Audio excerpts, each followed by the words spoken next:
Agora você vai acompanhar o drama de uma criança de 10 anos que inalou ácido muriático. Ela está internada desde a sexta-feira no Hospital da Criança, aqui em Aracaju. Em um vídeo divulgado nas redes sociais, a mãe do garoto, Josicleide Melo, explica que o Hospital da Criança não tem capacidade de atender às necessidades do filho, já que o estado de saúde dele é crítico. Vamos conferir primeiro o apelo dessa mãe que nos foi enviado. Boa tarde, minha gente. Aqui quem fala é uma mãe desesperada, que não sabe mais o que fazer. Me ajudem, pelo amor de Deus, a achar uma vaga no USE ou no Santa Isabel, na UTI infantil para o meu filho. Meu filho foi entubado por inalação de ácido muriático. Meu filho está muito mal, ele está grave. E o hospital que ele está não tem suporte. Ele não fez nenhum tipo de exame. Ele está entubado. Eu preciso urgentemente que alguém me ajude. Alguém que puder, que tiver conhecimento, por favor, me ajude. Não me deixe perder meu filho. Eu preciso disso. Alguém que tiver conhecimento. O estado de saúde do menino de 10 anos é grave. A família fez esse apelo desesperado para conseguir uma vaga na UTI. Ao longo da tarde, o repórter Lucas Moura esteve com os pais, conversou com eles, vai trazer agora os detalhes da situação atual dessa criança e também vamos tirar algumas dúvidas sobre o que aconteceu. É possível uma criança ficar nesse estado só inalando? Será que de repente ela não ingeriu também esse produto? Lucas Moura, boa noite. E soube aqui, que é pela produção, que você estava também à tarde com os pais dessa criança. O que foi dito para você, Lucas? Boa noite. Mariana, muito boa noite a você, boa noite também a todos que nos acompanham. Mais uma vez, é um prazer estar aqui, mas pena para falar sobre esse assunto que é realmente devastador e tem chocado todo o estado de Sergipe. A Josicleide está aqui comigo, ela vai conversar conosco a partir de agora, que é a mãe. À tarde eu conversei com o pai, conversei com ela também por telefone, mas acredito que ter o relato dela aqui ao vivo com a gente é muito importante para que a gente traga esses esclarecimentos. Primeiramente, obrigado por a senhora nos atender.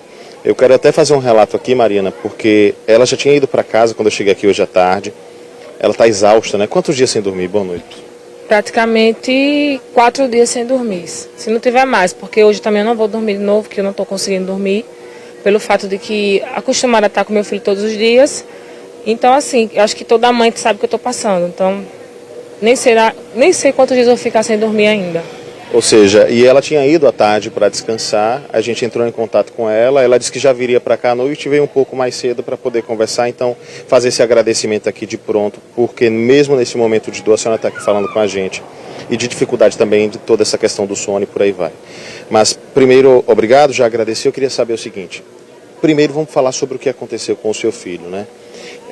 O seu marido me relatou aqui há pouco, quando a gente estava conversando à tarde, que ele confundiu o ácido muriático com a água sanitária. Ele achava que era água sanitária e ele queria jogar água sanitária no cocô do cachorro, no xixi do cachorro. E o que foi que aconteceu depois disso? Então, foi assim. Ele chegou e falou assim pra mim, mãe, a cachorra fez xixi. Aí eu disse, Rodrigo, deixa que eu vou limpar. Só que ele é criança às vezes é espontânea, ele foi e pegou. A minha casa tem um armário que é lá em cima, bem lá em cima. Ele pegou a cadeira e pegou. Só que ao invés de pegar água sanitária, ele pegou o ácido. E ele viu o vaso preto, acho que achou que era água sanitária e foi cheirar.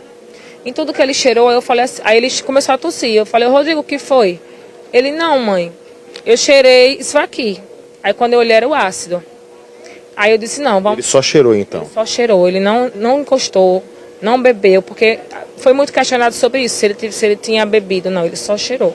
Ele pegou o vaso, cheirou, e será que ele apertou o vaso de alguma forma e veio aquele vapor para cima? Eu perguntei para ele, o médico quando ele chegou aqui perguntou para ele.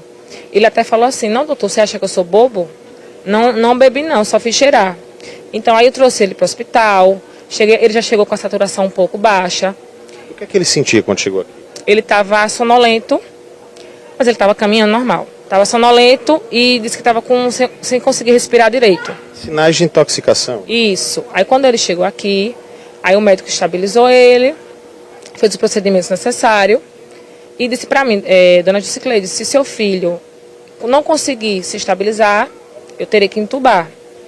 Isso foi na quinta-feira, que horas? Isso na quinta-feira, no decorrer do dia, a questão da intubação. Chegou aqui na quinta cedo, então? Foi, cedinho. A questão de chegar ao ponto que chegou foi bem rápido, foi questão de horas. Ele chegou caminhando, falando, é tanto que ele estava conversando com todo mundo aqui.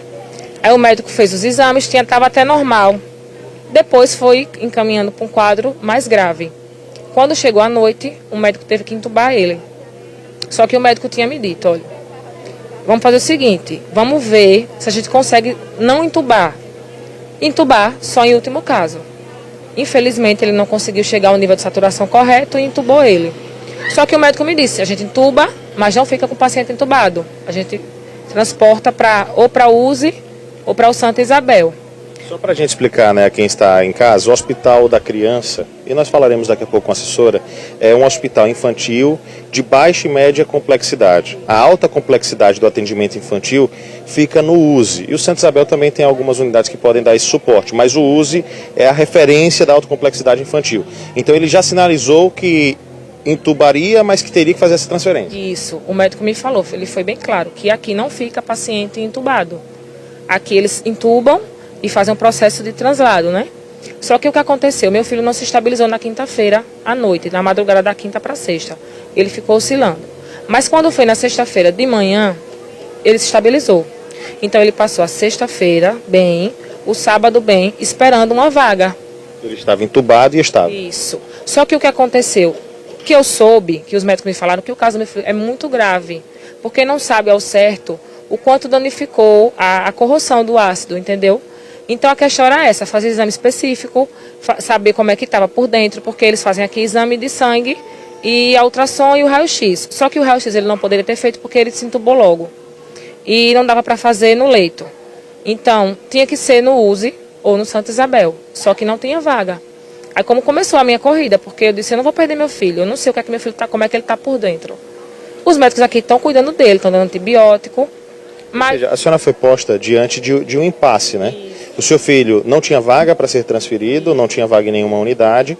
Ele precisava fazer os exames e aqui não podia fazer os exames. Tanto não podia como não fez. Nós temos uma novidade hoje, né? Daqui a pouco ele vai contar da questão do exame, mas até hoje ele não tinha feito nenhum exame. Não, ele só fez o exame de sangue e fez uma ultrassom. Mas que ultrassom você sabe que não dá para ver nada sobre pulmão. Então assim, não tinha como fazer. Tinha que ser encaminhado no João Alves, que lá no João Alves faria.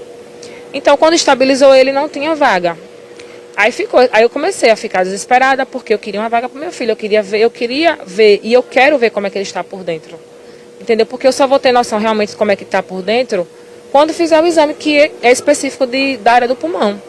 Seu marido trouxe a informação para a gente de que vocês foram informados pelos médicos agora de que por mais que aparecesse a vaga nesse momento, ele não poderia ser transferido. Isso é verdade? Disseram isso para a senhora? Nesse momento agora não, porque ele desestabilizou, infelizmente.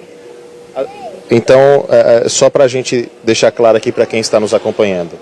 No momento em que ele precisava da vaga e que ele poderia ser transferido, não tinha vaga. Aí agora que ele piorou, ele não pode mais ser transferido. Ou seja, de alguma forma, o seu filho pode estar sendo prejudicado, aliás, já está sendo claramente prejudicado por essa falta de vaga, né? Com certeza. Não só meu filho, como muitas crianças que também estão aqui, precisando de vagas em hospitais mais avançados e também não tem. A questão não é o hospital daqui, a questão é que aqui não tem suporte para criança em UTI, caso bem mais grave, não tem suporte. E não tem como regular porque não tem para onde mandar. Só para a gente frisar e voltar, porque esse ponto é extremamente importante. O filho da senhora veio para cá, ele estabilizou da sexta para o sábado, ele poderia ser transferido para realizar todos os exames e fazer tudo o que precisava. Não foi transferido porque não tinha vaga. Ele foi obrigado a ficar aqui. Mesmo os médicos dizendo que teria que ser transferido. Foi obrigado a ficar aqui. E aí ele ficou aqui, piorou. E hoje, por mais que apareça a vaga, não tem, mas por mais que apareça, que seria a vaga que ele teria o tratamento necessário, tudo que ele precisa, ele não pode ir, por quê? Porque como ele ficou aqui, ele piorou. Ou seja, é uma situação complicada. Vocês estão de mãos atadas. Então, aí o que aconteceu? O médico que está atendendo ele conversou comigo hoje e disse que vai fazer o possível para que meu filho permaneça estável, para estabilizar meu filho, para ver se consegue uma vaga e transferir ele, mas só quando ele realmente tiver condições de ser transferido, porque ele falou que não vai colocar a vida do meu filho em risco. Ou seja, ele tem que voltar a ter algum sinal de melhora novamente para poder ser transferido. Isso, ele precisa ficar estável novamente para poder conseguir uma vaga. Aí sim ele vai poder ir, quando ele estiver realmente estável. A novidade dessa situação é que finalmente, depois de 4 dias, né, quinta, sexta, sábado, domingo, hoje é segunda-feira, final do dia, então nós temos aí 5 dias, é o 5º dia, nós temos finalmente o primeiro exame de raio-x será realizado, né? O hospital informou para a senhora que está trazendo a máquina raio-x. Não, ele já foi feito hoje à tarde, meu marido me informou. Foi feito hoje à tarde, veio uma equipe de médicos para avaliar o meu filho, para ver como é que ele está. E, se eu não me engano, acho que é amanhã que sairá o resultado, para ver qual é o tratamento que irão fazer com meu filho agora específico. Então, assim, para mim, como mãe, me acalmou demais. Fazer esse exame foi um alívio de alguma forma? Lógico que foi, porque eu não sabia como é que meu filho estava por dentro. Porque por mais que faça exame de sangue e dê mais ou menos a compatibilidade do sangue, mas tem que ter o exame de imagem, tem que ver como é que está por dentro realmente. Então, agora que eu vou saber como é a extensão do dano que o ácido causou no meu filho. Vou pedir para a senhora esperar só um minutinho aqui, vou chamar aqui para conversar com a gente a Catarina Gonçalves, ela que é assessora aqui do Hospital da Criança e vai trazer alguns esclarecimentos sobre essas situações também. Catarina, é importante que a gente ouça a versão do hospital, né? Como é que funciona essa situação? Até que ponto a responsabilidade da transferência é de vocês ou é da Central de Regulação? Quem é que tem essa responsabilidade? Porque me parece que o que vocês podiam, enquanto Hospital da Criança, fazer, vocês tentaram fazer. De quem é a responsabilidade nesse caso? Estamos fazendo, na verdade, né? O hospital está oferecendo todo o suporte que a gente pode oferecer para esse paciente. Como a mãe relatou, ele chegou aqui bem grave. Os médicos fizeram todo o protocolo, né? Estabilizaram esse paciente. E aí, depois foi tendo essa piora, mas ele está num leito aqui de suporte avançado. Ele está entubado, está sedado. E a vaga, por mais que ela surja nesse momento, ele não tem condições de ser transferido agora. A gente precisa de 2 coisas, da vaga e da condição clínica do paciente para ser transferido. A gente precisa das 2 coisas, a vaga e que o paciente esteja estável para ele fazer essa transferência. A questão dos exames não estavam sendo feitos porque ele não podia sair do leito, né? Nem mesmo dentro do hospital ele poderia sair do leito. Isso, nós temos o equipamento de raio-x aqui, certo? Só que é a sala de raio-x. Então, para fazer esse raio-x, teria que tirar ele do leito. E como ele está entubado, a gente não poderia fazer nem essa movimentação, nem tirar ele de onde ele está para fazer o exame. Então, a gente teve que solicitar um equipamento que a gente não tem aqui para fazer o raio-x no leito, que foi feito hoje à tarde. Então, foi feito um raio-x no leito para que ele não fosse removido. Exatamente. E esse exame, esse resultado sai, como a mãe disse mesmo, amanhã, é isso? Isso, amanhã. E aí vamos ter outra avaliação dos médicos, né? Porque eles estão sempre monitorando isso para ver realmente quando ele tem esse quadro clínico que possibilite essa transferência dele para um leito de UTI. Para a gente fechar essa questão do posicionamento de vocês, de um modo geral, eu acho que de alguma forma já está claro, mas basicamente é isso. É fazer o exame, avaliar, medicar e torcer por uma melhora, é isso? Com certeza, a gente desde o início está oferecendo todo o suporte que a gente pode oferecer para essa família e assim, a gente se solidariza também com a família porque a gente sabe que é um momento bem difícil, mas a gente quer deixar claro que o hospital está fazendo tudo o que pode para poder deixar esse paciente estável e aguardando a central de regulação também, né? Aguardando a vaga, aguardando que ele já está na prioridade para a vaga de UTI, aguardando o quadro clínico dele melhorar para que ele possa ser transferido. A vaga ainda não tem, de todo jeito. Por mais que ele estivesse bem, não tem vaga. A gente está aguardando, a gente precisa ser acionado pela central de regulação. Não foram ainda, né? Não. Ele está na prioridade. Quando for acionado, mas aí, como eu disse, tem que ter os 2, são 2... Juntar os 2 fatores.